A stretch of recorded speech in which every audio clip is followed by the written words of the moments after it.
नमस्कार मित्रांनो, मी राहुल कदम आपल्या सर्वांचं माहिती असायलाच हवी या युट्यूब चॅनलवरती आपल्या सर्वांचं स्वागत करीत आहे। मित्रांनो, आपण सर्व आतुरतेने वाट पाहत असलेल्या तुकडेबंदी कायद्यामध्ये बदल करण्यात आलेला आहे। नेमका हा बदल काय आहे? महाराष्ट्र शासनाच्या महसूल व वन विभाग यांनी 15 मार्च 2024 रोजी जाहीर केलेल्या पत्रानुसार नेमका तुकडेबंदी कायद्यामध्ये कोणकोणते बदल करण्यात आलेले आहे आणि तुम्हा आम्हाला कोणकोणत्या गोष्टीमध्ये तुकडेबंदी कायद्यामध्ये बदल केल्यामुळे दिलासा हा मिळाला आहे, याच विषयाची सविस्तर माहिती जाणून घेण्याचा प्रयत्न आज आपण या व्हिडिओमध्ये करणार आहोत। आपण माहिती असायलाच हवी या युट्यूब चॅनलवर पहिल्यांदा आला असाल तर हा युट्यूब चॅनल नक्की सबस्क्राईब करा, त्यासोबत शेजारी बेल आयकॉन दाबायलाही विसरू नका। तर चला मित्रांनो, सुरू करूया आजचा हा व्हिडिओ।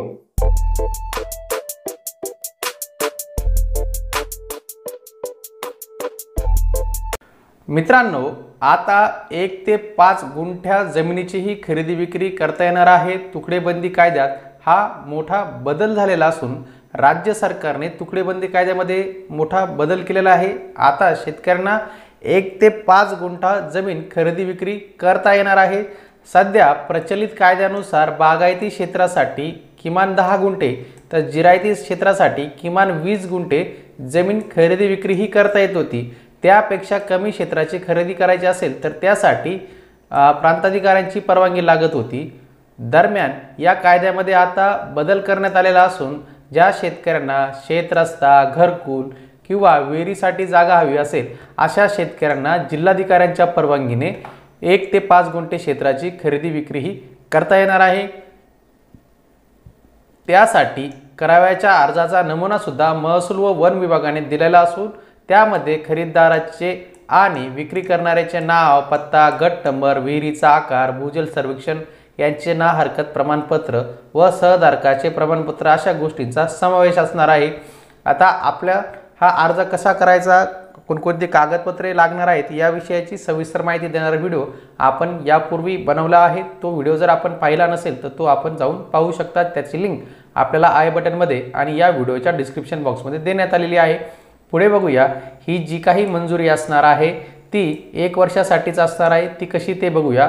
वरील कारणांसाठी जमिनी खरेदी करायची परवानगी जिल्हाधिकाऱ्याने दिली तर ही मंजुरी केवळ 1 वर्षासाठीच असेल। मुदत संपल्यानंतर विनंतीवरून 2 वर्षामध्ये परवानगी करता ही वाढ केली जाऊ शकते, पण त्या काळात जमिनीचा वापर ज्या गोष्टी करता आपण मागितली परवानगी त्या गोष्टी करता केला नाही तर ती परवानगी रद्द होईल असंच या आदेशामध्ये नमूद असतं।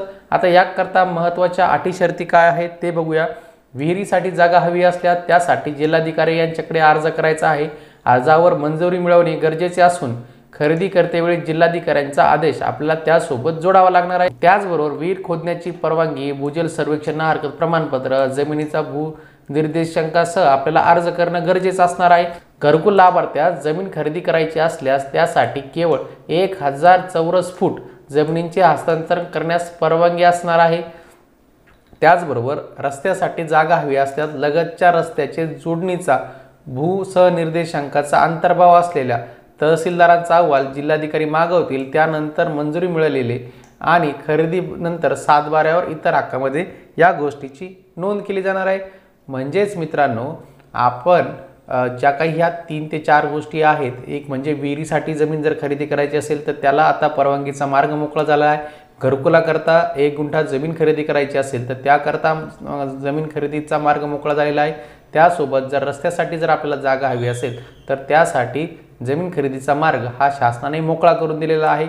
तर यापूर्वी आपण सविस्तर माहिती देणारा व्हिडिओ, शासन निर्णयाची माहिती देणारा व्हिडिओ बनवलेला आहे। तो व्हिडिओ जर आपण बघितला नसेल तर जाऊन बघा, त्यामध्ये आपण अर्ज कसा करायचा या विषयाची सुद्धा सविस्तर माहिती दिलेली आहे। आपल्याला आजचा हा व्हिडिओ आवडला असेल, आपण माहिती असायलाच हवी या यूट्यूब चॅनलवर पहिल्यांदा आला असाल तर हा यूट्यूब चॅनल नक्की सबस्क्राईब करा, त्यासोबत शेजारील बेल आयकॉन दाबायलाही विसरू नका। भेटूया पुढील व्हिडिओमध्ये। धन्यवाद।